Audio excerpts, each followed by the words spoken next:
समस्त घटक संगठनों के प्रदेशाध्यक्ष महोदय,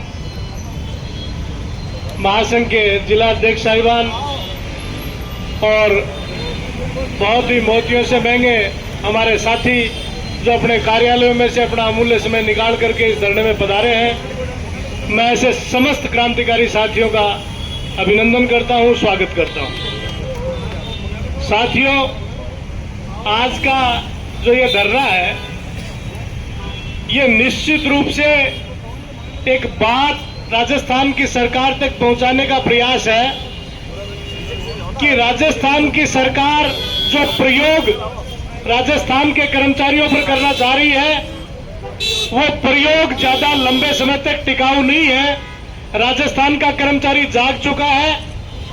आप इशारे में कभी आप राजस्थान के उन कर्मचारियों पे जो बोर्ड और निगमों से संबंधित है, उनकी ओपीएस छीनने का जो ये प्रयोग कर रहे हो, उनको दोबारा एनपीएस में धकेलने का जो एक छद्म प्रयास कर रहे हो, आप ये मान करके बैठ गए कि हम एक बार बोर्ड निगमों से शुरुआत करते हैं जिनकी नफरी कम है, जिनकी संख्या कम है, और राजस्थान का कर्मचारी चुपचाप रह करके इस बात को स्वीकार कर लेगा और फिर हम धीरे धीरे इस प्रयोग को आगे बढ़ाते हुए तमाम राजस्थान के 8 लाख कर्मचारियों पर लागू कर देंगे, तो ये राजस्थान की सरकार की भूल है। राजस्थान की सरकार को यह समझना होगा कि कर्मचारी आपके छद्म प्रयासों से पूरी तरह वाकिफ है। वो इतना भोला और निरीह नहीं है कि वो आपकी चालों को समझ नहीं सके। साथियों, जब से ये सरकार बनी है, थोड़े थोड़े प्रयोग करने का प्रयास करती है। सरकार के बनते ही जब शुरुआत में नई भर्तियां हुई, उन भर्तियों के जो आदेश निकले, उन आदेशों की भाषा, ज्वाइनिंग की टाइम पर जो आदेश थे, उन आदेशों की भाषा इस तरह की थी, उसमें नीचे ये पंक्ति लिखी हुई थी कि इन कर्मचारियों पर एनपीएस लागू की जा सकती है।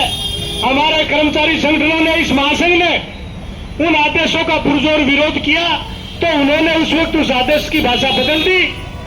लेकिन अब यह सरकार जब 2 साल तक टिक चुकी है, तो धीरे धीरे अपने पंख बाहर निकाल रही है।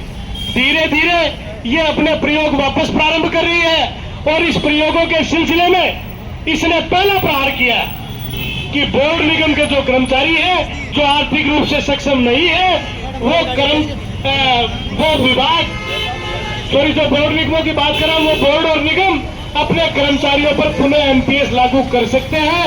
ये जो आदेश निकाला गया है, ये आप लोगों की टेम्परामेंट नापने के लिए, जिस तरह से थर्मामीटर लगा करके एक डॉक्टर आपका तापमान मापता है, उस तरह से राजस्थान की सरकार ने यह थर्मामीटर लगाने की कोशिश की है। ये आपका तापमान नाप रहे हैं कि इस मुद्दे पर आप कितना उद्वेलित होते हैं, आप कितना जोरदार विरोध करते हैं।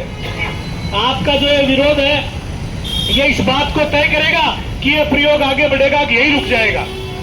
अगर आज हम लोगों ने ये मान करके आंख मूंद ली, आपने देखा होगा जब बिल्ली कबूतर की तरफ बढ़ती है तो कबूतर क्या करता है, आंख मीच लेता है। बिल्ली नहीं दिखाई दे रही तो मैं भी बिल्ली को नहीं दिखाई दे रहा।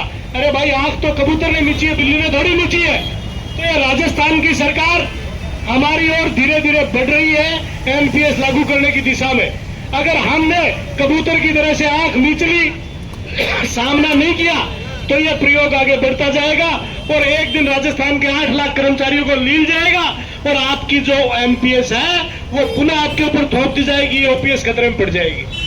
तो हमने शुरुआत में ही सशक्त विरोध करके राजस्थान के तमाम जिला हेडक्वार्टर पर हमने इस तरह के आयोजन करके राजस्थान की सरकार को संकेत में बता दिया है कि तुम जो इशारों में समझाना चाहते हो, वो इशारों में हम समझ गए, और हम भी आपको इशारों में बता देना चाहते हैं कि अगर आपने अपने कदम नहीं रोके तो राजस्थान का 8 लाख कर्मचारी सड़कों पर उतरेगा और कतई यह बर्दाश्त नहीं करेगा कि उनको बड़ी मेहनत से, बड़ी शिद्दत से, बड़े संघर्ष के बाद जो ओपीएस मिली है, वो ओपीएस आपको छीन लेने दी जाएगी। तो आज हम सांकेतिक रूप से बता रहे हैं, जिला हेडक्वार्टर के माध्यम से बता रहे हैं। इसके बाद क्रमशः यह आंदोलन हम उत्तरोत्तर तीव्र करते जाएंगे और एक चेतना यात्रा पूरे राजस्थान में निकाल करके ये महासंघ राजस्थान की राजधानी की सड़कों पर अपने तमाम कर्मचारियों के साथ उतरेगा और इस राजस्थान की सरकार को बता देगा कि ये राजस्थान की सरकार जो प्रयोग हमारे साथ करना चाहती है वो प्रयोग हम किसी भी सूरत में लागू नहीं होने देंगे। आप सब लोग यहाँ पधारे, इतनी चिलचिलाती धूप में भी आप लोगों का धैर्य, आप लोग जो इस संघर्ष के प्रति ललायत है, इस बात को प्रदर्शित करता है। ऐसे सभी क्रांतिकारी साथियों को मैं इस्तकबाल करता हूं, नमन करता हूं। जय संगठन, जय भारत।